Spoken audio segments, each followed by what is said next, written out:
Chapter 3 of Poppy Playtime left us with more questions than answers.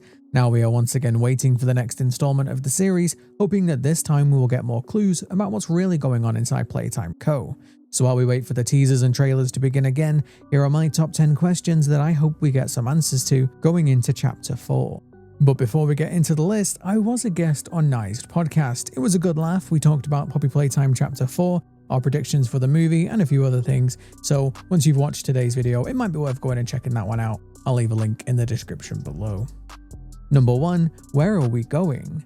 Chapter 3 ended on a bit of a cliffhanger. Kitty sounded like she was being attacked, but why and by who? But the bigger question for me is, where exactly were we going? During Chapter 3 we spent most of our time in Playcare, this giant metal sphere that housed the orphans in the factory.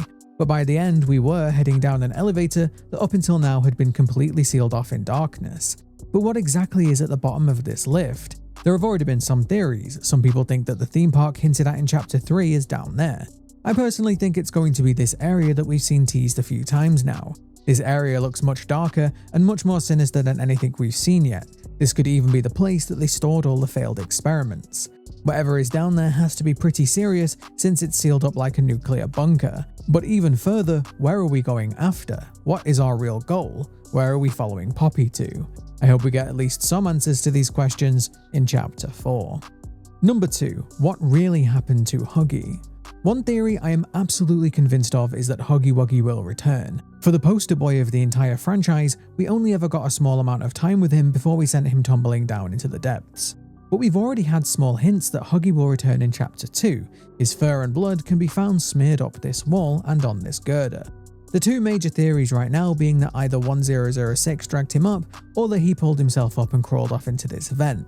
Well, we already know that Huggy loves his vents. We still have the possibility that it was Huggy who attacked Kissy at the end of Chapter 3. It really does sound like there are two sets of screams, one almost identical to the Huggy scream from Chapter 1. Then there is the fact that Huggy has been shown more than any other character in the series, even after his supposed death. It seems like a lot of effort to keep including Huggy like this if we're never going to see him again. Finally, it would just be really cool to see an even scarier, more cursed-looking damaged Huggy. This is a staple of this genre, and I for one wouldn't mind seeing Poppy Playtime adopt this theme either. Whether Huggy is living or dead, I'm fairly convinced that we will see him again in Chapter 4 in one way or another. I just hope this time it will be an awesome reveal. Number 3. What is 1006's plan? Arguably the most mysterious character in Poppy Playtime so far is the prototype, Experiment 1006. We still don't really know who he is or what his plan is for this place either.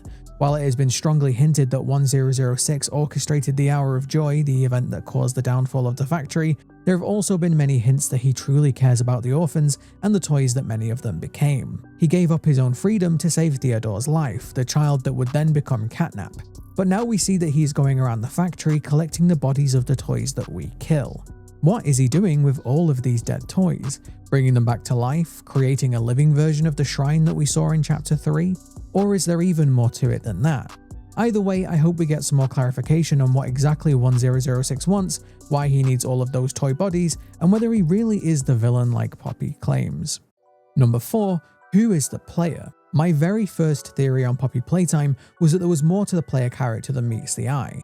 Very little is known about who we play as, aside from the fact that we used to work in the factory and we feel a large amount of guilt for our participation in the experiments that took place here.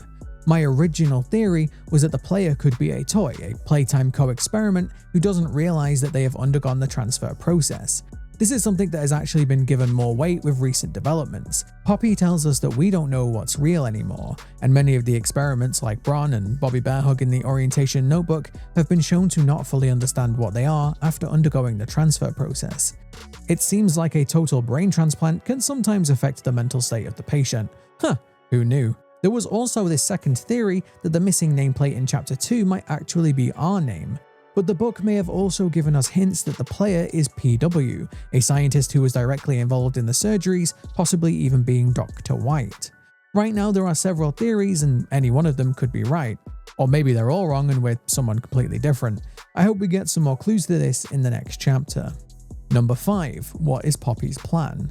Continuing the theme of mysterious characters, another one I want some further information on is Poppy. All the way back in Chapter 1, our mission and reason for coming back to the factory was to free Poppy from her case.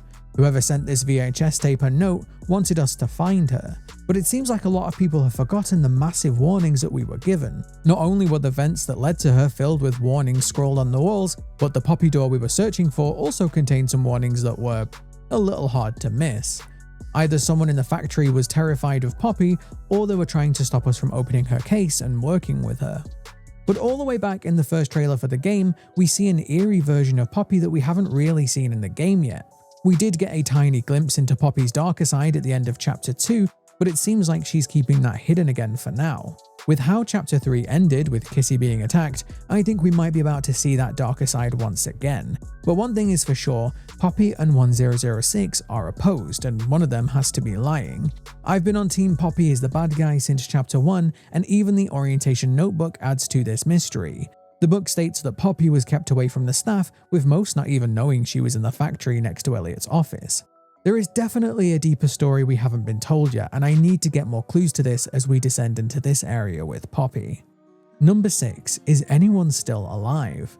A question I've had since Chapter 1 is anyone still alive? Sure, we see there are plenty of living toys in the factory, and that means there is a possibility that some of the staff members are still alive down here. Elliot, Stella, even Harley or Laith could still be plotting and scheming in the factory in toy form. But what about the idea that there could still be a human presence in Playtime Co? We know that most of the staff died in the Hour of Joy, and the chances of someone surviving in the factory for 10 years is slim. If the toys don't get you, the crumbling factory and dangerous chemicals probably will. But what about the staff that weren't in the factory that day? Surely even Playtime Co gave vacations. And what about the possibility that somebody escaped? After all, we weren't present for the Hour of Joy, so there is a good chance that others weren't as well. But why didn't anyone alert the authorities? Why hasn't anyone investigated the factory in 10 years, especially after the majority of the workforce disappeared overnight? I think the best answer for this is that there are still remnants of Playtime Co.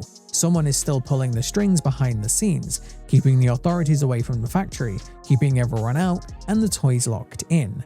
But seeing just how easily we got into the factory, there is always the chance that other people have too.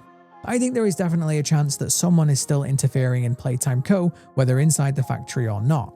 If you want my guess, I think Stella is still alive. She was the one who was obsessed with living forever, and she seemed to be on the side of the orphans. I wouldn't be surprised if we get to meet Stella in a future chapter, although whether she will be a toy or not is yet to be seen. Number 7. Who is Ollie? Ollie was a brand new character added for Chapter 3, but we haven't truly met him yet. So far, he's only talked to us over the phone. I personally find this a little bit odd. We have met several characters face to face now, so why is Ollie hiding from us? Is he in a separate part of the factory, or is there more to him? I think that we can assume he is a toy or another experiment. Judging by how young he sounds, the factory has been abandoned for 10 years, so unless Ollie was an actual baby during the Hour of Joy, which could also be possible, then you would expect him to sound a little bit older. But then again, if he was that young when the factory fell, then there likely wouldn't have been anyone qualified to teach him how to speak and write. Perhaps this is why the letter we were sent had all of these grammatical errors. I think it's definitely significant that Mob have kept Ollie's identity a secret for now. While some people have theorized that Ollie is a doll similar to Poppy but male, I guess we will have to wait and see why we've only heard him over the phone. There is still room for a big twist with Ollie in Chapter 4. Number 8.